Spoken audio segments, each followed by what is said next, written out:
خدا کے لیے میں ہاتھ جوڑتا ہوں جن کے یہ نام ہیں، سب سے پہلے اپنے نام تبدیل کر لیں، کیونکہ ان کو ہر سیکنڈ ہر منٹ وہ گنہگار ہو رہے ہیں۔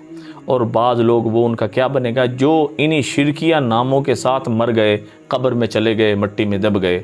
بہرحال اللہ پاک ان کی مغفرت فرمائے، ہم تو یہی کہہ سکتے ہیں۔ لیکن آپ لوگ یہ شرکیہ نام اگر آپ کے ہیں تبدیل کر لیں، کسی کے ہیں ان کو بتا دیں کہ یہ شرکیہ نام ہے۔ سب سے پہلا نام جو آپ کے سامنے عبد النبی، دیکھیں جو عبد ہے اس کی نسبت اللہ کی طرف ہو سکتی ہے، رحمان کی طرف ہو سکتی ہے، رحیم کی طرف ہو سکتی ہے، ودود کی طرف ہو سکتی ہے، مطلب اللہ کی طرف اور اللہ کی جتنی صفات ہیں ان کی طرف ہو سکتی ہے۔ اس کے علاوہ کسی کی طرف بھی کریں گے عبد کی صفت تو وہ شرک بن جائے گا، وہ گناہ بن جائے گا، آپ گناہ کے اندر آ جائیں گے۔ تو لہٰذا یہ نام تو ایسے ہیں کہ جس نے رکھنے سے 24 گھنٹے انسان کو گناہ مل رہا ہے اور انسان گنہگار ہو رہا ہے اور اس گناہوں کی دلدل کے اندر روزانہ پھنستا چلا جا رہا ہے۔ تو یعنی منٹ سے پہلے، سانس لینے سے پہلے اس کو تبدیل کرنے کی نیت کر لیں۔ ایک تو عبد النبی، عبد الرسول۔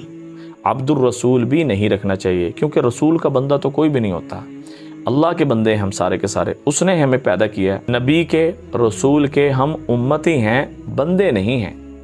اسی طرح عبد الرسول نام بھی نہیں رکھنا چاہیے۔ اور اسی طرح عبد الریان، اب میں نے پہلے عرض کی کہ عبد کی جو نسبت ہے یہ لفظ اللہ یا اس کی صفات کی طرف ہونی چاہیے، اور کسی طرف کریں گے تو ہم جو ہے نا جی شرک کے اندر پڑ جائیں گے۔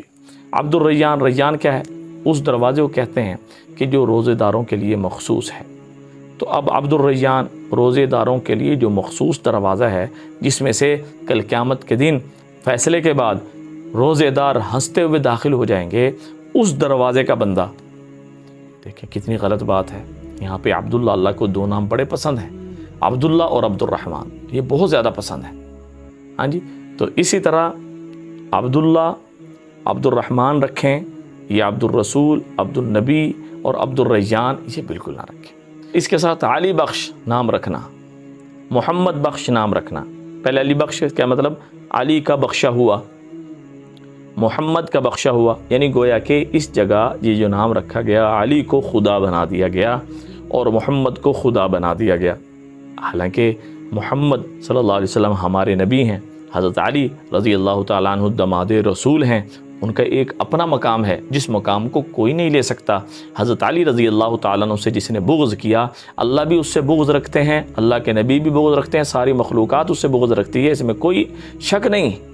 ہم علی کے ماننے والے ہیں، علی پہ ہماری جان بھی نثار ہے، اور ہم نبی کی ذات پر، علی کی ذات پر اپنی جان کو بھی قربان کرتے ہیں۔ لیکن یہ نام رکھنا علی بخش، محمد بخش، یہ بھی شرکیہ الفاظ میں سے ہے کہ علی کا بخشا ہوا نہیں، اللہ کا بخشا ہوا، محمد کا بخشا ہوا نہیں، اللہ کا بخشا ہوا۔ اور علی نام رکھ سکتے ہیں، محمد بھی رکھ سکتے ہیں علیحدہ سے، لیکن بخش ساتھ ملانا، اس بخش کو جو ہے جدا کر دیں، علی نام رکھیں اور محمد نام رکھیں۔ انشاءاللہ بہت پیارے نام ہیں، بہت پیارے نام ہیں۔